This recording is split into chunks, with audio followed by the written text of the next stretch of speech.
नाम था विद्याधनम सर्वधन प्रधानम, यानी कि विद्या रूपी जो धन होता है वो सभी धन से बेहतर श्रेष्ठ होता है। तो उसमें हमने 2 श्लोक पढ़ा दिए थे, वो दोनों श्लोक मैं आपको रिवीजन एक बार करवा देता हूँ। तो पहला श्लोक था अपूर्व कोपि कोशोयम विद्यते तव भारती व्ययतो वृद्धिमायाति क्षयमायाति संचयात्। अनुष्टुप छंद के श्लोक है। अनुष्टुप छंद के बारे में भी मैंने आपको बताया है कि हर एक चरण में यानी कि हर एक पाठ में 8-8 अक्षर होते हैं, तो उसे अनुष्टुप छंद कहते हैं। कितने कोई भी श्लोक हो तो उसमें कितने पाठ होते हैं, कितने चरण होते हैं? 4। तो इस श्लोक में बताया था अपूर्व कोपि कोशो यमेगे माता सरस्वती, तेरा ये कोश है यानी कि तुम्हारा ये जो भंडार है ये अद्भुत है। क्यों? क्योंकि व्यय तो वृद्धि माया, तो जितना इसे खर्च करो, व्यय करो, उतना ये बढ़ता है। क्षय मायाति संचयात, यानी कि जितना इसे संग्रह करो उतना वो कम होता है। इसलिए इस कोश को यानी कि विद्या रूपी जो कोश है माता सरस्वती का, वो एक अद्भुत है। जितना बांटो उतना बढ़ता है और जितना उसे संग्रह करो उतना वो कम होता है। आगे का श्लोक था रूप यौवन संपन्ना विशाल कूल संभवा विद्याहीनान श्रोबंदे निर्गंधा इव किंशुकाहा। तो इस श्लोक में मैंने आपको बताया था कि कोई इंसान बड़ा अच्छा दिखने में हो, युवान हो, बड़े कुल में उसका जन्म हुआ हो, लेकिन फिर भी वो अगर विद्याहीन है यानी कि पढ़ा लिखा नहीं है, तो जिस तरह से बिना सुगंध के फूल किसी काम का नहीं, इसी तरह वो इंसान भी किसी काम का नहीं। वो सारी चीजें उसमें देखी जाती नहीं। तो ये इसमें विद्या का महत्व बताया, यानी कि आप दिखने में अच्छे हो, युवान हो, बड़े परिवार में आपका जन्म हुआ, लेकिन अगर आप पढ़े लिखे हो नहीं हो तो समाज में, दुनिया में आपकी इज्जत होती नहीं। आगे श्लोक है आज का, माता शत्रु पिता वैरी येन बालो न पाठितः न शोभते सभा मध्ये हंस मध्ये बको यथा। इस श्लोक में क्या कहा गया? श्लोक किस तरह से गाया जाता है मैं आपको एक बार बता देता हूँ।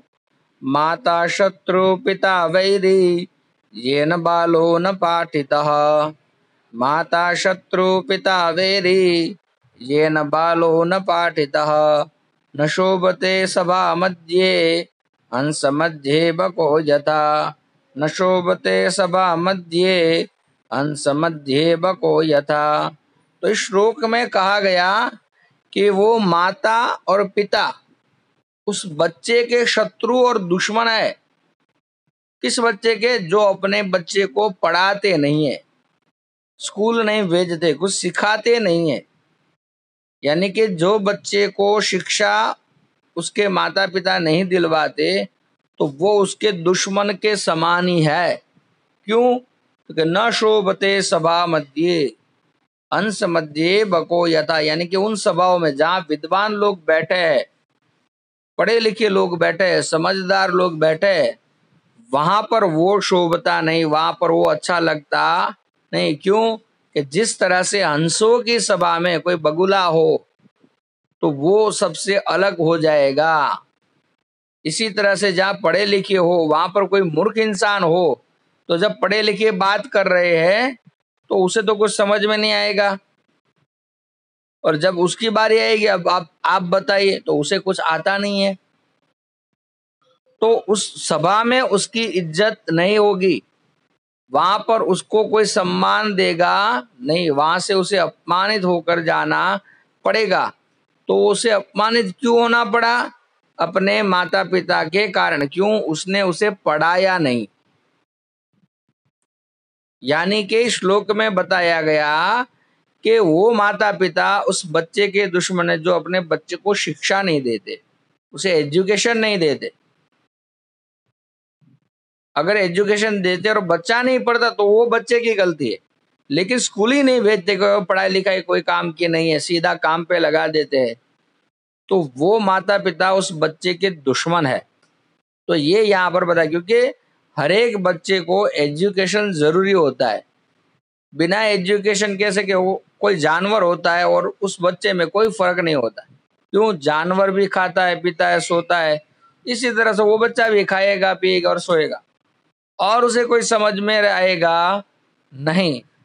इसीलिए जीवन में एजुकेशन जरूरी है, पढ़ाई जरूरी है, पढ़ाई लिखाई जरूरी है। तो इसीलिए यहाँ पर इस श्लोक में बताया गया कि माता शत्रु, यानी कि वो माता शत्रु समान है, पिता वैरी, वो पिता दुश्मन के समान है। ये न बालो न पाठित, यानी कि जो अपने बच्चे को पढ़ाते नहीं है। अगर पढ़ाते तो कोई बात नहीं है, लेकिन अगर उसे स्कूल नहीं भेजते, उसे सिखाते नहीं है, तो वो अपने बच्चे की दुश्मनी है। यानी कि बाहर वाला उसका जितना नुकसान नहीं करेंगे, उतना वो माता पिता ही उसे पढ़ा या नहीं गाया जाएगा, तो वो उस बच्चे के जीवन का नुकसान कर देते हैं। तो इसीलिए यहाँ पर कहा गया कि माता शत्रु पिता वैरी ये न बालो न पाठितः न शोभते सभा मध्य हंस मध्य बको यथा, यानी कि हंसों की सभा में जिस तरह से बगुला जचता नहीं है, इसी तरह से जहाँ विद्वान लोग हैं, पढ़े लिखे लोग हैं, समझदार लोग हैं, वहां पर वो बैठ पाएगा नहीं। क्योंकि जब सभी लोग बात कर रहे होंगे तो उसे कुछ समझ में नहीं आएगा, और जब उसे कोई कहेगा आप बताइए आप में क्या ज्ञान है, तो उसमें तो कुछ ज्ञान होता ही नहीं है, क्योंकि वो पढ़ा लिखा ही नहीं है। तो इसीलिए यहाँ पर शिक्षा का महत्व बताया, और साथ में ये भी बताया कि अगर माता पिता अपने बच्चे को शिक्षा नहीं दिलवाते, एजुकेशन नहीं दिलवाते, तो वो उसके सबसे बड़े दुश्मन है। ये यहाँ पर बताया गया, यानी कि हर एक माता पिता को अपने बच्चे को एजुकेशन देना जरूरी होता है।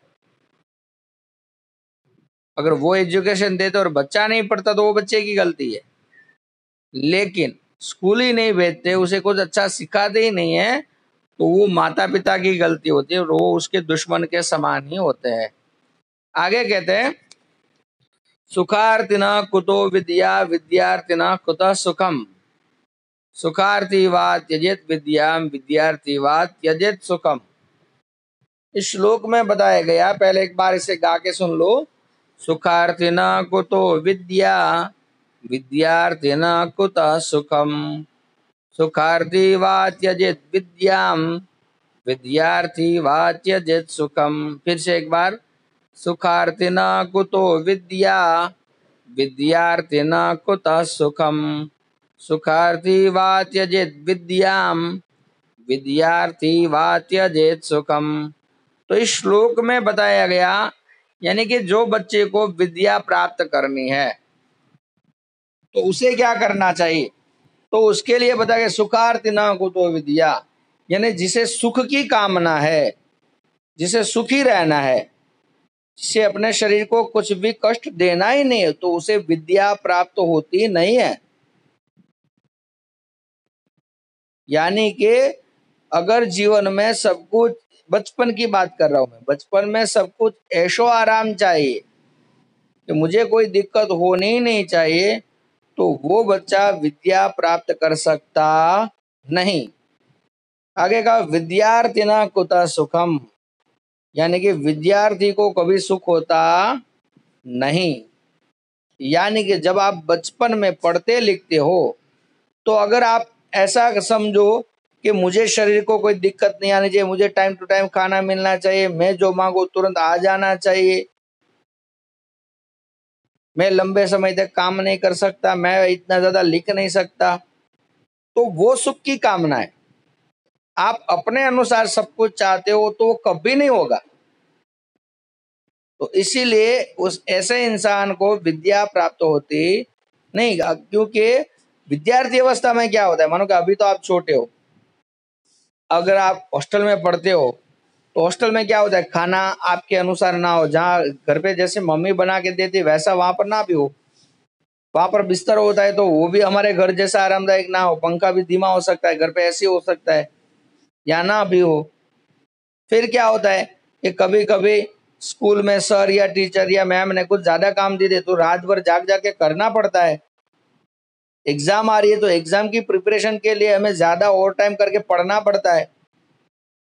तो ये सारी दिक्कत सहनी पड़ती। हॉस्टल में खाना जैसा मिल रहा है वो भी खाना पड़ता है, ना अच्छा लगे तो भी पेट भरने के लिए खाना पड़ता है। कभी कभी इतना लिखना पड़ता था कि हमारा शरीर दर्द करने लगता है। कभी सर या टीचर लिखने दे देते आपको पनिशमेंट के अनुसार, या फिर कुछ सिखाने के लिए ज्यादा दे देते, तो भी आप कहो कि मैं ऐसा नहीं लिख सकता, मुझे दिक्कत हो रही है। तो ये सारी एक बहानेबाजी, और जो बहानेबाजी बनाता है उसे कभी विद्या प्राप्त होती नहीं।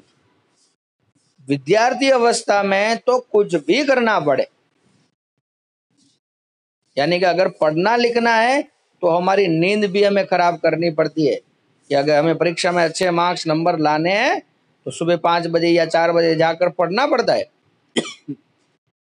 कभी कभी बच्चे हमें बहाना बनाते हैं कि सर टाइम नहीं रहता, ज्यादा पढ़े कब, कि 5 बजे सुबह 7 बजे स्कूल में आते, 1:30 बजे घर जाते, आधा घंटा खाना पीने में जाते और 2 बजे ट्यूशन में चले जाते, फिर 5-6 बजे तक वहां पर होते, फिर 1 घंटा पढ़ाई करते, फिर टीवी देखते, टाइम नहीं रहता। देखो, आपको पढ़ना है, आपको सीखना है, तो आपको टाइम निकालना पड़ता है। कहते हैं कि 10 बजे हम सो जाते, 7 बजे 6 बजे जागते, तो आप कितनी नींद ली? तकरीबन 8 घंटे। तो उस नींद को कम करना पड़ता है, 2 घंटे कम कर दो, 12 बजे तक पढ़ो लिखो, या फिर 2 घंटे जल्दी जागो, या फिर टीवी देख रहे हो वो टाइम कम करो। हमें देखना होता है कि हम अपना ज्यादा टाइम कहाँ ऐसे ही बिगाड़ते हैं, बिना मतलब का क्या हम करते, तो वो टाइम निकालो और उसमें पढ़ाई करो। विद्यार्थी अवस्था में जो खाना मिले वो खाना पड़ता है, जो भी मिले पेट भरना पड़ता है। कभी कभी आपके अनुसार सर या मैम ना भी पढ़ाए तो हमें उसके अनुसार ढलना पड़ता है। देखो, क्लास में 30 बच्चे या 40 बच्चे हो तो एक सर 40 बच्चों के अनुसार नहीं हो सकते, क्योंकि वो एक इंसान है। लेकिन 40 बच्चे एक सर की आदत के अनुसार पढ़ते लिखते तो अनुकूल हो जाएगा।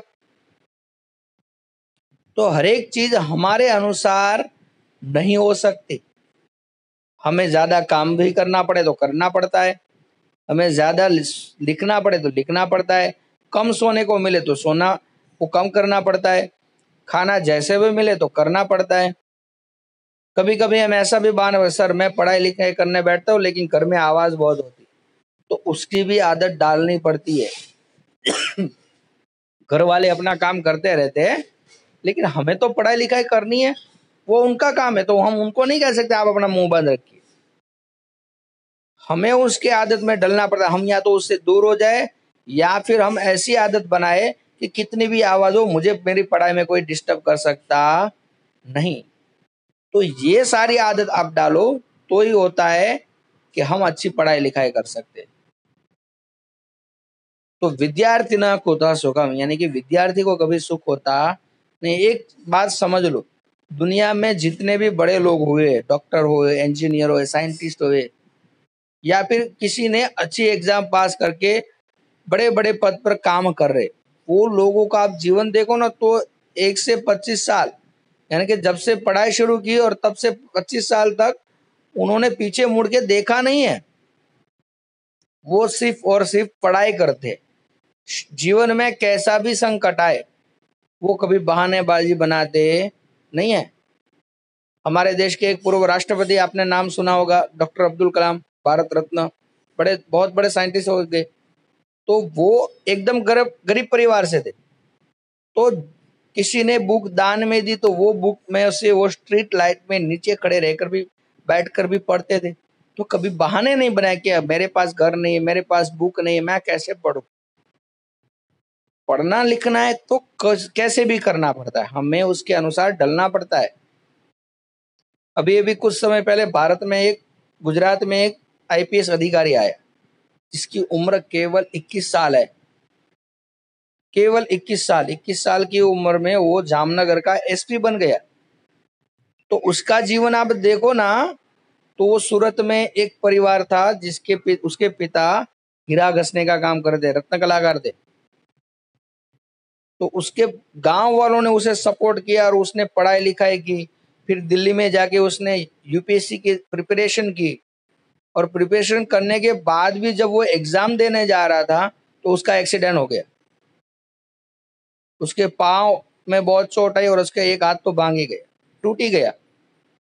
फिर भी वो हॉस्पिटल से तुरंत डिस्चार्ज होकर एग्जाम देने गया। एग्जाम में पास हो, उसके बाद उसका मौखिक इंटरव्यू होता है, ओरल इंटरव्यू होता है। तो उस समय भी वो 1 महीने से बीमार था, तो उस बुखार में भी वो इंटरव्यू उसने अटेंड किया और फर्स्ट ट्राई में वो आईपीएस अधिकारी बन गया, आईपीएस ऑफिसर बन गया।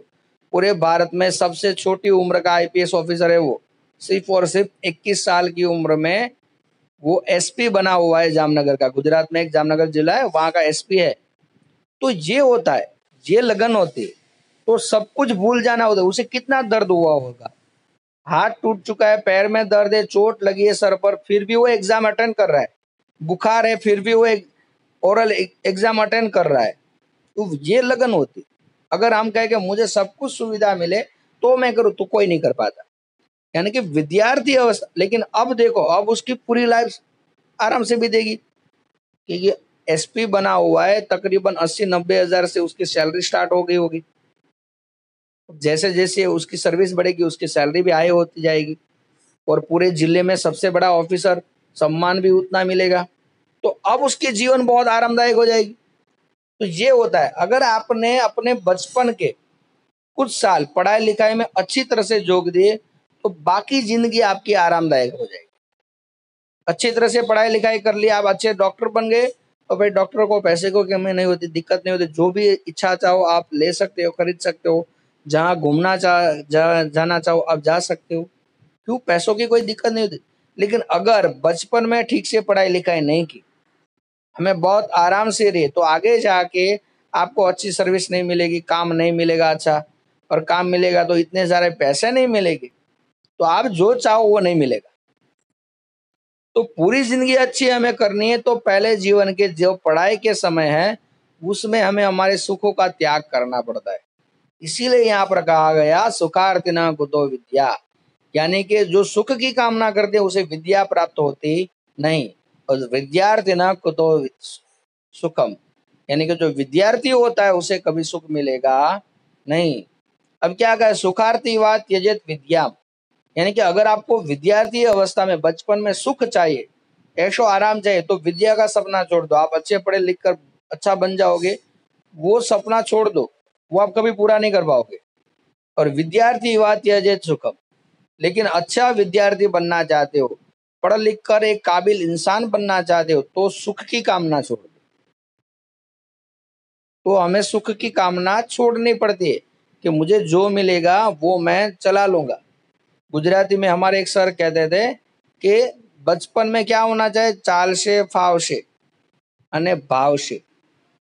चालशे फावशे अने भावशे, इस सूत्र को अपने जीवन में चलाओ।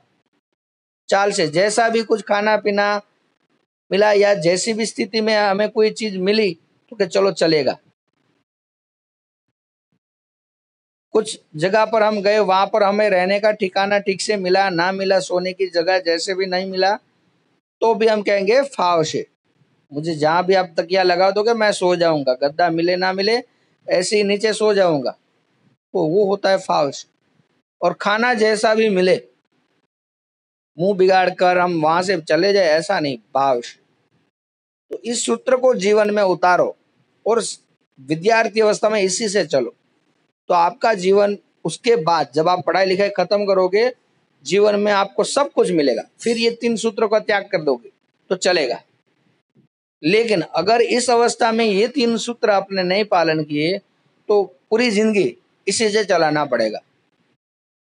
तो इसीलिए कहा गया सुखार्थी वा त्यजेत विद्या। अगर आपको सुख की कामना है तो आप विद्या का सपना छोड़ दो। आप अच्छे विद्यार्थी नहीं बन पाओगे, पढ़ लिख कर एक काबिल इंसान नहीं बन पाओगे। लेकिन अगर आपको अच्छा विद्यार्थी बनना है, पढ़ लिख कर काबिल इंसान बनना है, तो सुख की कामना छोड़ो। तो ये यहाँ पर बताया गया है।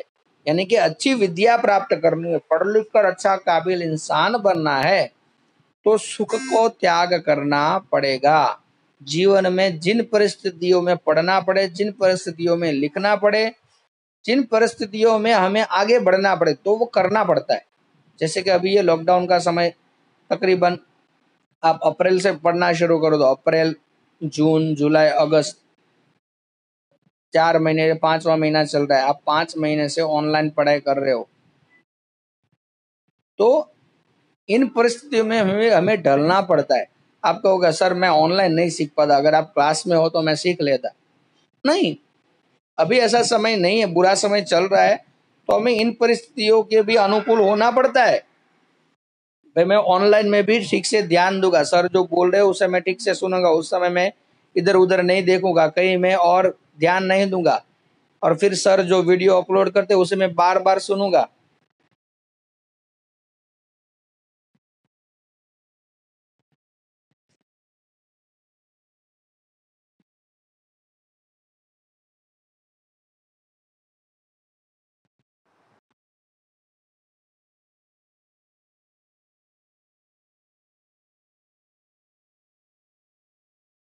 और ये नेटवर्क चला गया था, फिर से मैं आपको बुक शेयर कर देता हूँ।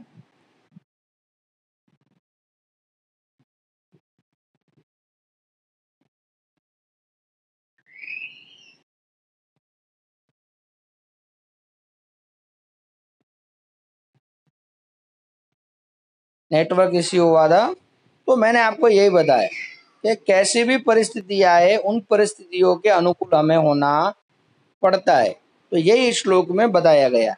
आगे का श्लोक है विद्या ददाति विनयम विनयात याति पात्रताम पात्रत्वात् धनमाप्नोति धनात् धर्म तथा सुखम। इस श्लोक को इस तरह से गाया जाएगा, विद्या ददाति विनयम विनयात याति पात्रताम विद्या ददाति विनयम विनयात याति पात्रताम पात्रत्वात् धनमाप्नोति धनात् धर्म ततः सुखम पात्रत्वात् धनमाप्नोति धनात् धर्म ततः सुखम। तो इस श्लोक में बताया गया विद्या ददाति विनयम। अब देखो, अगर आप अच्छे पढ़े लिखे हो, अच्छे समझदार हो, तो पहली चीज विद्या आपको क्या देती है? विनय, संस्कार। अगर आप देखो क्लास में आप मार्क्स अच्छे लाते हो, जो आपको पढ़ाया जाए वो आप समझ जाते हो, और उससे भी अगर आप एक कदम आगे भी चल सकते हो तो वो अच्छी बात है। लेकिन इसके साथ साथ क्या होना चाहिए? विनय होना चाहिए। विद्या ददाति विनयम, यानी कि विद्या के साथ साथ उस विद्या को अपने दिमाग में भी उतारो, समझ होनी चाहिए। तो विनय आना चाहिए, यानी कि विनय यानी कि अगर आपको ज्यादा आता है तो उसका अभिमान नहीं होना चाहिए। कॉन्फिडेंस होना अच्छी बात है, और कॉन्फिडेंस नहीं होना चाहिए। अगर कोई सर आपको सिखा रहे या मैम आपको पढ़ा रहे, तो आपको अगर आता है तो आप फिर बदतमीजी करने लगो क्लास में, या फिर किसी और को सीखने ना दो, या फिर क्लास में किसी और स्टूडेंट को नहीं आता तो आप उसे नीचा दिखाओ, तो ये नहीं होना चाहिए। विद्या आपके पास है वो अच्छी बात है, लेकिन विद्या के साथ साथ संस्कार होने चाहिए। अगर आप पढ़ लिख कर अच्छे काबिल इंसान बन गए तो साथ साथ में आप में नम्रता, जैसे एक पेड़ का पौधा होता है, आम का पेड़ देखो, उसमें जैसे जैसे आम आते हैं ना, पक जाते, वो आम का पेड़ नीचे झुकता जाता है। तो इसी तरह से हमारे जीवन में जिस तरह से ज्ञान आता जाए, समझ आती जाए, नॉलेज बढ़ता जाए, उस तरह से हमें विनम्र होना पड़ता है। एक एग्जाम्पल के तौर पे समझ लो, कोई बड़ा डॉक्टर है, उसके पास बहुत बड़ी डिग्री है, शहर में बहुत बड़ा नाम है। अगर उसके पास हम दवाई लेने जाए और सीधा वो हमसे तू तड़ाक से बात करने लगे कि चलो जल्दी से बैठ जाओ, इधर उधर मत देखो, मैं जो बोल रहा हूँ वही पर ध्यान दो, तो उस डॉक्टर के पास कितनी भी बड़ी डिग्री हो, हम उसके पास नहीं जाएंगे। हम उसके पास कभी भी इलाज कराने जाएंगे नहीं, क्योंकि हमें विनम्र इंसान, यानी कि जो हमें इज्जत दे, वैसे इंसान पसंद आते। एक सिंपल तरीके से समझो, क्लास में भी आपको कुछ टीचर या सर बहुत रिस्पेक्ट से बात करते हो, आपने कोई सवाल किया तो बहुत प्यार से आपको आंसर देते होगे, तो आप उनके पास हमेशा कोई भी क्वेश्चन हो तो तुरंत पूछ लेंगे। लेकिन किसी सर ने आपको डांट दिया या मैम ने आपको डांट दिया, तो अगली बार सवाल आप करने से डरेंगे। तो इसी तरह से कि जब हमारे पास विद्या आए तो विनय साथ में होना चाहिए, संस्कार साथ में होना चाहिए। हमें जो आता है वो सामने वालों को आए जरूरी नहीं है, लेकिन वो हमसे सीखना चाहता है, वो उसके बारे में जानना चाहता है, तो बड़े प्यार से उसका जवाब देना चाहिए। तो विद्या के साथ साथ विनय जरूरी होता है। तो ये बात यहाँ पर बताई गई। आगे क्या है, विनयात याति पात्रता। अगर आपके पास विनय है तो उससे क्या होता है, पात्रता मिलती है, योग्यता मिलती है, लायकात मिलती है। देखो, एक कोई भी बड़ी कंपनी हो, उस बड़ी कंपनी में किसी को मैनेजर की जरूरत है, तो पढ़ा लिखा इंसान ढूंढेंगे। पढ़ा लिखा इंसान तो वो रख लेंगे, लेकिन उस इंसान के नीचे हजारों लोग काम करते होते हैं। अगर वो इंसान उन हजारों लोगों के साथ ठीक से बर्ताव नहीं करेगा तो वो हजारों लोग ठीक से काम नहीं करेंगे, और वो उस कंपनी के मालिक को पता चल जाएगा तो वो क्या करेगा, उस पढ़े लिखे इंसान की छुट्टी कर देगा। तो इसी तरह से, लेकिन अगर वो पढ़ा लिखा इंसान, पढ़ा लिखा तो है, समझदार है, लेकिन साथ में अपनों से नीचे वाले को, यानी कि अपने से छोटों को इज्जत देता है, उसके अंडर में जितने लोग काम करते हैं उसको बड़े प्यार से काम करने के लिए प्रोत्साहित करता है, उत्तेजित करता है। अगर वो किसी के पास कोई प्रॉब्लम है तो वो उसको प्रॉब्लम को सोल्व करता है, तो क्या होगा, उस कंपनी में प्रोडक्शन बढ़ेगा, सब लोग खुश रहेंगे, भाई हमारा मैनेजर अच्छा है, वो हमारी प्रॉब्लम सुनता है, मालिक से हमारे बारे में बात करता है, तो प्रोडक्शन अपने आप बढ़ेगा। तो वो प्रोडक्शन अपने आप बढ़ेगा तो वो किसकी बात सुनाएंगे, तो मालिक क्या सुनेंगे, इस मैनेजर को मैंने रखा, तब से काम बहुत बढ़िया हो रहा है। तो कैसे उसकी योग्यता आई, विनय से, उसने सबके साथ ठीक मिजाज से बात की। तो इसीलिए वो विनय होना चाहिए। जैसे कि कोई टीम हो, टीम में सबसे अच्छा खिलाड़ी हो ना, उसे कैप्टन बनाया जाता है, लेकिन अगर वो कैप्टन बनने के बाद सभी खिलाड़ियों को बेइज्जत करता रहेगा तो पूरी टीम उसके सामने बगावत करेगी, उसको हटाने की मांग करेगी, तो ठीक से टीम परफॉर्म कर पाएंगे नहीं, तो उस कैप्टन को वहां से निकाल दिया जाएगा। लेकिन अगर वो कैप्टन सबको सपोर्ट करता है, सबको ध्यान देता है, तो टीम बेहतर प्रदर्शन करेगी, अच्छा खेलेगी। तो फिर क्या होगा कि उस कैप्टन का नाम होगा कि इसे कैप्टन बनाने के बाद टीम का प्रदर्शन अच्छा हुआ। तो इसीलिए कहा कि विद्या से विनय होता है, और विनय आने के बाद क्या मिलती है, योग्यता। आप एक बार अच्छे संस्कार भी दिखाओ तो लोगों को लगता है ये अच्छा इंसान है, तो इसे और आगे बढ़ाना चाहिए। वो योग्यता विनय से मिलती है। कोई सिर्फ डिग्री काम नहीं आते, डिग्री के साथ साथ संस्कार भी होने चाहिए। आज बड़े बड़े डॉक्टरों का नाम होता है तो वो इसलिए होता है कि वो डॉक्टर तो है, लेकिन उसके पास कोई छोटा बच्चा इलाज करवाना है तो वो इस तरह से प्यार से बात करता है। कोई बड़े बुजुर्ग आए तो उसे इस तरह से बात करता है, उसके हम उम्र का है तो वो इस तरह से बात करता है। तो इसीलिए कि हमारे सामने जैसे इंसान हो, इस तरह से उसके साथ प्यार से बातचीत करे, तो उसके बाद हमें योग्यता मिलती है, उसके बाद हमें नाम मिलता है। फिर क्या होता है, पात्रत्वाद धनमापन होती। एक बार पात्रता आ गई, योग्यता आ गई, तो हम क्या है, उसके साथ प्राप्त कर सकते हैं धन, पैसा। जब तक योग्यता ना आए तब तक धन मिलता नहीं। सिर्फ डिग्री से कोई इंसान पैसे नहीं कमाने लगा। जैसे कि मैंने आपको डॉक्टर का एग्जांपल दिया ना, वो डॉक्टर बन तो गया, डॉक्टर बनने के बाद हॉस्पिटल खोलेगा, हॉस्पिटल खोलने के बाद उसके पास कई सारे पेशेंट आएंगे, वो पेशेंट को वो अच्छी तरह से ट्रीट तो करेगा, देखिए दवाई ठीक देगा, लेकिन उसको एक, कोई भी दर्द दी होता है, पेशेंट होता है, वो एक उम्मीद हार चुका होता है, उसे उम्मीद जगानी पड़ती है। वो कौन जगाता है, डॉक्टर। वो ठीक से उसके साथ बातचीत करे, उसे उम्मीद जगाए, चलो भाई तेरा दर्द ठीक हो जाएगा। उस डॉक्टर को भी पता होता है कि भाई ठीक नहीं होगा तो भी वो क्या कहेगा, ठीक जल्दी हो जाएगा। जैसे कोई कैंसर का पेशेंट हो, बहुत बड़ी बीमारी हो, तो वो किसी डॉक्टर के पास जाए, डॉक्टर को पता ही होता है कि इसे कैंसर है, ये बहुत ही जल्दी मर जाएगा, लेकिन डॉक्टर सीधा उसके मुंह पे नहीं कहेगा तू मर ही जाएगा। तो कल मरने वाला होता आज मर जाएगा, 1 महीने के बाद मरने वाला होता तो जल्दी मर जाएगा। नहीं, वो क्या कहेगा, भाई मैं दवाई लिख के देता हूँ, तुम थोड़ा ध्यान रखो, सब कुछ ठीक हो जाएगा। तो ये उम्मीद जगाते हैं, उसकी तरह से वो नाम मिल होता है पूरे शहर में। फिर होने लगता है कि ये डॉक्टर अच्छा है, अच्छी तरह से इलाज करता है। तो उसके बाद क्या होता है, उसके पास पेशेंट बढ़ेंगे और उसके पेशेंट बढ़ने से उसके बाद पैसे भी बढ़ेंगे। यानी कि जब योग्यता आएगी तो उसे धन अपने आप प्राप्त होगा। मैंने जैसे अभी किसी कंपनी में मैंने आपको कहा मैनेजर मिला, मैनेजर को रख लिया तो मैनेजर की एक सैलरी तय गई होगी, लेकिन वो मैनेजर अपने स्वभाव से पूरे कंपनी का दिल जीतेगा और उसके वजह से कंपनी में काम अच्छा होने लगेगा।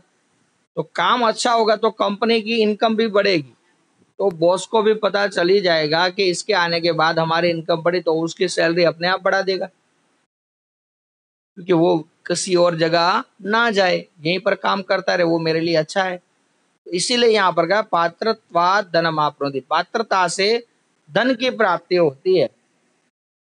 इसीलिए कहा, आगे कहा धनात् धर्म तथा सुखम, अगर हमारे के पास धन आता है तो उससे हम धर्म कर सकते हैं। यानी कि हमें कोई धार्मिक काम करना, चलो इच्छा हुई कि मुझे आज सूरत में मैं हूं तो मुझे किसी मंदिर पे दर्शन करने जाने हैं, या गुजरात के बाहर कोई मंदिर है वहां पर मुझे जाना है, या फिर मुझे दान पुण्य करना है, या फिर मुझे कुछ खाना पीना है, तो वो बिना पैसों के नहीं हो सकता। तो पैसा आएगा तो उससे क्या होगा, धर्म होगा, हम धर्म के काम कर पाएंगे, अच्छा काम कर पाएंगे। जैसे कि आपके आसपास कोई गरीब इंसान है, आपको उसकी मदद करने, आपको उस पर दया आ रही है कि चलो उसके बेटों की मैं फीस भर दूं, या उसके लिए बुक ले दूं, या फिर वो बीमार है तो उसके लिए मैं दवाई ला दूं, तो वो भी इच्छा है तो कैसे होगी पूरी। पैसा है तो हमारे पास पैसे होंगे तो ही हम मदद कर पाएंगे ना। तो अगर पैसे नहीं तो हम कुछ नहीं कर पाएंगे। तो हम योग्य हो गए तो हमारे पास पैसे आएंगे, और पैसे हो गए तो हम धर्म कर पाएंगे, और धर्म करने के बाद हमें क्या मिलता है, सुख की प्राप्ति होती है कि हमने उसकी मदद करनी चाहिए और हमने मदद कर दी, तो वो हमें खुशी मिलती है। तो इसीलिए यहाँ पर कहा ये सारी चीजें, ये सारी चीजें एक दूसरे से जुड़ी हुई है। कि विद्या से क्या मिलता है, विनय, विनय से मिलती है पात्रता, पात्रता से मिलता है धन, धन से मिलता है सुख, धर्म, और धर्म से मिलता है सुख। तो ये श्लोक में बताया गया है, तो वो आपको याद रखना है। तो फिर से मैं आज के तीनों श्लोक आपको एक बार रिवीजन करा देता हूँ। बाकी के 2 श्लोक आगे के लेक्चर में क्या कहा गया, माता शत्रु पिता वैरी ये न बालो न पाठिता, यानी कि वो माता और पिता उस बच्चे के दुश्मन है जो अपने बच्चों को पढ़ाते नहीं है। न शोभते सभा मध्य हंस मध्य बको यथा, कि जिस तरह से कोई सभा में वो बच्चा नहीं अच्छा लगता कि जहाँ पढ़े लिखे विद्वान लोग हो, उसी तरह से जैसे कि हंसों की सभा में बगुला अच्छा लगता नहीं। आगे कहा सुखार्थिना कुतो विद्या, विद्यार्थिना कुतः सुखम, यानी कि सुख की कामना करने वालों को विद्या प्राप्त होती नहीं। विद्यार्थिना कुतः सुखम, विद्यार्थी को सुख कहाँ, सुखार्थी व त्यजेत विद्या, सुखार्थी को विद्या का त्याग करना चाहिए। और विद्यार्थी व त्यजेत सुखम, यानी कि अगर विद्यार्थी बनना है तो सुख का त्याग कर दो। इसके बाद श्लोक में कहा विद्या ददाति विनयम विनयात याति पात्रताम, पात्रत्वात् धनमाप्नोति धनात् धर्म तथा सुखम, यानी कि विद्या से क्या प्राप्त होता है, विद्या विनय देती है, विनय से मिलता ही है, विनय से मिलती है पात्रता, पात्रता से मिलता है धन, धन से होता है धर्म, और धर्म से मिलता है सुख। तो ये चीज यहाँ पर बताई गई। चलिए अब यहाँ पर किसी का कोई क्वेश्चन हो तो वो हम ले लेते हैं।